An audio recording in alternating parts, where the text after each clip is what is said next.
Hello everyone and welcome back to the Great Book of Grudges. My name is Nathan and today we're going to talk about Bretonnia. More specifically, there is a mod that's just recently released on the workshop which kind of changes things up by offering a new playstyle, some new units, a new lord option, a new legendary hero, and it's just going to give you a little bit of variety for a campaign which, yeah, again, very one-sided. This is not the fault of Creative Assembly. This is something that's been an issue with Games Workshop, really, as Bretonnia really only had a 6th edition army book, so they didn't get a lot of updates, and unfortunately, because of that, everything was very samey. So this mod is going to take effect as soon as you start a brand new campaign, and it's going to give you a lot of different things. So let's not waste any more time and jump right in. So at the very start of your campaign, you'll have access to a new legendary lord. This is Bertrand the Brigand, and if you guys remember some parts of Warhammer 5th edition, especially a White Dwarf supplement, well, that's the character that we're talking about. It's basically a Robin Hood, and you can either just like change Leon out or just recruit him as a new legendary lord straight from the very beginning. He's also got access to his unique item, and then things get a little bit more interesting, obviously, because it's quite unique. So the character himself looks pretty cool in general. I am a big fan of this. It just looks like his old school miniature, and he's got his own traits. So unlocks legendary heroes Hugo Le Petit and Guy Le Gros at the very beginning. This is your local province. Upkeep reduction minus 25% for Harry Malt units in Lord's army, and finally missile strength plus 10% for Brigand and Harry Malt units in Lord's army. You're going to be focusing a lot on ranged here. This is going to be very different to your usual knight stack. So it's important to note that the red skill line for this character and any other characters added for this mod are quite different. This, you still can boost up your knights and everything else, but it's focusing around your brigands, your Harry Malts and all that, just to be able to get more on a focus on that. So you've got two specific lords. Your Bretonnian lord will focus on your usual playstyle, and your new lord will focus on the other stuff. The blue skill line is also kind of different, as it will focus around recruitment cost reduction for your new units, all that different type of stuff. The idea is to give you something new and completely different. I'm a really big fan of this. You've also got a little bit of a boost when it comes to looting and raiding, as you're playing as a character, and this is also for your other characters added for this mod, which focus around being, you know, rob from the rich, give to the poor in this type of sense. Yes, it's Robin Hood, you know? Bertrand will also have access to two yellow skill lines, one focusing around range and the other one focusing around melee, making him fairly capable at both. I'd say he's probably a better archer than melee combatant, because he does suffer. He's very lightly armored, of course, so he's not going to be great. But the character himself focuses more around buffing your army, more than making himself stronger than the others. This is very obvious when you start looking towards the unique skill lines, which were already on screen. And yeah, it's reducing upkeep for certain units, or making them better with leadership, maybe a little bit better armor, vigor loss reduction, all that type of stuff. The idea is, you know, you gotta focus up on your band of merry men, as together you'll be stronger. And I like this idea. I think it's something that adds in a little bit of a different push, and it's always well welcome. Now, you still also have access to your vows, but they're just called rumors, contacts, and deeds. And yeah, it's the same thing. However, you're not doing a quest system, so it's just unlock and go, whether you want these guys or not. But I've been playing with a more lore-friendly appeal, where I'm just using the modded units just to keep it on the theme. You'll have access to your legendary heroes as soon as you recruit Bertrand, and it'll have to be in the same location as him, because obviously that's his band. So yeah, instant recruitment. Keep in mind that obviously at the beginning of your campaign that might be a bit too expensive for you, because they will cost some upkeep. They are heroes after all, and they'll have access to their own special items from the very beginning. You can already see them on screen. So yeah, it's not too bad. I quite like the system. This means that you can have all three characters together as soon as you start. The character himself has a special trait, which has the following effects. Control +4 for local province, very useful. Magic item drop chance plus 10%, battle healing cap plus 15% for hero's army, and finally a passive ability. I'll let you discover that. In terms of skills, the character is a stripped down version of Warrior Priest. You can also increase the healing cap for your army by another 15% and physical resistance plus 5%. So what this does is essentially you're boosting up your forces. You're being able to allow for more healing, you're able to make them a little hardier, which makes sense because they're not going to be the strongest units if you're going on the theme, And yeah, overall, I quite like this. Like, he's a melee-based character. He's nothing great in his own right. I think he's there just mostly to be a buffer than anything else. But having access to, Soulfire does help. Just a few little buffs here and there, just to make the army a little bit more competent. I mean, it's great, honestly. I love the theming. I've been playing for about 3-4 hours, and yeah, I actually really like this. Next, we have Hugo Le Petit, which is another legendary hero. At the beginning, he'll also have access to his unique item. It's not going to make him special. Like, he's strong. He's very, very strong. But he's not going to be a character that easily knocks down a lot of foes until you start leveling him up. At the beginning, he's still pretty decent, but yeah, nothing to sniff at the very beginning. Anyways, so the character himself has the following benefits. Character experience gain, plus 10% for Hero's Army, which is very useful if you got the 3 characters together. Recruitment cost, minus 25% for the Brigand units, Peasant Mobs, and Peasant Bowman units for Hero's Army. And finally, weapon strength plus 10% for the Brigand units, which is going to be very, very helpful, again, for Lord's Army. But again, you're going to be building up your forces. You want them to be as strong as possible. It's the characters boosting up your units more than anything else. In terms of skills, he's melee focused, which, surprise, surprise, and you can increase physical resistance for your troops. You can also increase the experience gain. You'll be boosting up your leadership. Yeah, all the usual stuff. But again, his unique skill line will focus heavily on buffing up your units, and that would be ammunition, maybe some piercing damage, because he can also shoot. He's an archer too. But I'd say that he's pretty good at doing a little bit of both. Like, his missile strength is really, really high, so he's going to work kind of like a sniper, kind of like a bolt thrower in a sense. Either way, like, the character works very, very well. Again, keep the 3 of them together, and you'll have your own brigand type of doomstack, which, I mean, yeah, who doesn't want that? So I've been mentioning new units constantly throughout this video, and now's the time to start talking about them. We're going to go in depth to them later, but you have a new building, which is going to give you all these new units and a new hero choice. You'll also notice another hero choice in the military support section too, but let's go on this. So this is going to give you some extra income. It's going to help you with the ambush defense chance. It's going to increase your garrison. It's going to give you access to a bunch of new units. This is not the only way to get them. We'll get to that a little bit later. And, a new hero choice. But the thing is, you're going to lose chivalry here. Because this is an army which is brigands, So don't expect to gain a lot of chivalry if you start building up these buildings often throughout your areas. What I've been doing is I've left one section, actually in Artois, to be able to build this up and have one section just to build up all the brigands. Anyways, we do have a new Lord option too, which is the Crownless Lord, and you have 2 different variants of them. One is a ranged version, the other one is a greatsword version, and the idea is just to give you a little bit of a change.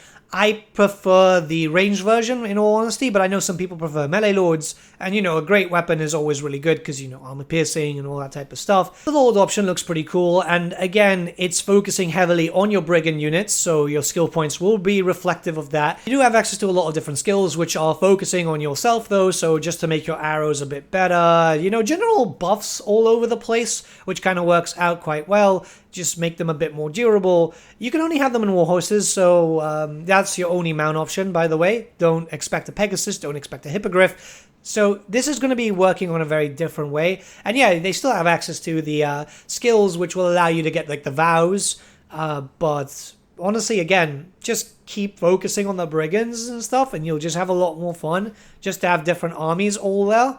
The Greatsword variant is cool too, and it's the same thing. You get the same type of abilities as can be expected. Some of them will be more focused on melee than actual range, so it's just changing up the stuff, but functionality, style, they all pretty much work as expected, so yeah. So you'll also have access to a new hero known as the Faceless, and this is a ranged hero which can focus on, again, buffing up your troops, but doing a decent amount of damage from afar. Very good range, very good missile strength overall. It also means that if you're going to form new armies of brigands, that you can have heroes supporting them, so you can keep the theme running in multiple armies, which is always great. Because, yeah, I mean, that just is a big thing with these types of mods. And just because the leader's gone somewhere doesn't mean that there's not more in training. So, yeah, I'm a big fan of this continuity, just keeping it going. The Faceless are also in lore too. So, yeah, this is very, very lore-friendly. I'm enjoying it so far. And it further gets added in with an extra hero, which is the Friar. You get access to them in the same buildings that you can get your sorceresses from.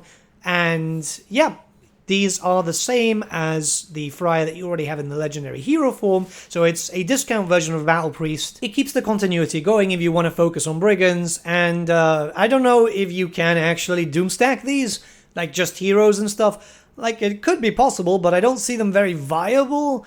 But if you're going to be playing a Fiend campaign, I don't think you're going to be going for a doomstack.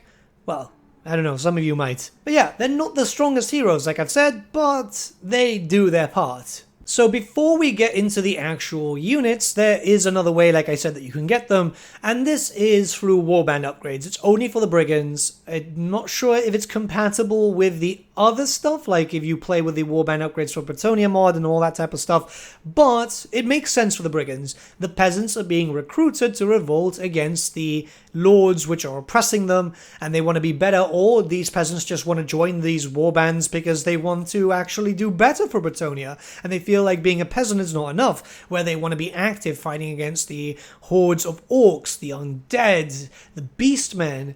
So yeah, it adds to a little bit more of a roleplay ability, and again, it doesn't take too long to actually get there, so yeah, it's not bad. It's honestly not bad. There's not a lot of options, but there's enough to give you a nice roster, plus now you can already see that you're already getting a decent amount of new units. And when we start looking towards them, I mean, we don't have to talk about the legendary characters that much because we've already gone through them. They've got decent stats for around. They look great. They look great. They look kind of like the old school miniatures back in the day, which is kind of nice. It takes you back to that White Dwarf issue. And it's a nostalgia hit for a lot of old school players. 5th edition was something weird, but it was a time before Bretonnia got a massive shift. Same thing with the Lords and Heroes, the generics. We've already talked about them enough. I just want to show how they look, and they look great. Honestly, it keeps the theme going, and that's a really important thing with these types of mods. These are the mods that I personally look out for. The more lore-friendly, the better, because it just adds a little bit more flavor. It makes you nostalgic for stuff. It also makes you